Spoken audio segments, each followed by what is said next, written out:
Wewe na mimi. Ndiwe mtamu. Usata kupana. Kasi tikaona sina mboso chwari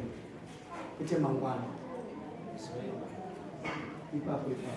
kuti makora areba uchabvisa muntaraunda umwe akunowapise bhii saka ipapo ndinokurumbisa kuti tinokuripisa vamona havasina nyaya zuva iroro rakatikaika mburisangina nyaya indiani osi anofamba na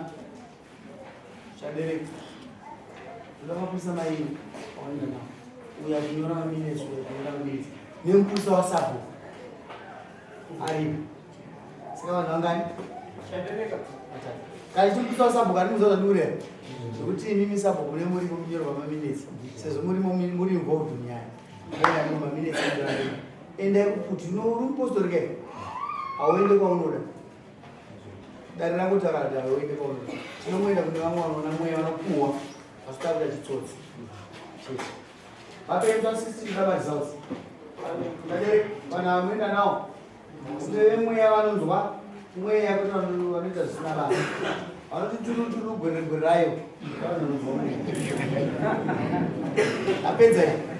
kana makada kuenda kuti vanhu nokuti nyaya iri paisi yekuenda kumaprofita church iwe utoenda unopfugama utosomoku nokuti tikutsvaga muroi ndo nyaya iripo saka nzvimbo idzo dzikamakaita ina kana shanu handinei nazo handindavadzao tipe imwe nyaya yapera uchibuda muno ava ndiani wakwa ndiani ndibaba uchibuda muno hapana notuka muno ende baba yava vane respect usvika tadzoka muno mudai handieni mberi mari iwewe unobuda mabushu unoda kugaza nyika yako isina ana baba munomu chinotedza kaucha ndo yakuportugal pasiti ya mama saka anenge asingazive baba murani kwenu vani kune murani vani mazozavataura iwe unogadzira nyika yako asi nyika yako munyika mabushu saka kaucha ndatotera ava ndo baba vemusha saka muchibva pano kuenda nababa waba pamusha mako but ndinoti baba vangu saka inini adhara mune makore wangani pe ndimusero jina wangu muri baba vangu saka isi hapana munhu asina baba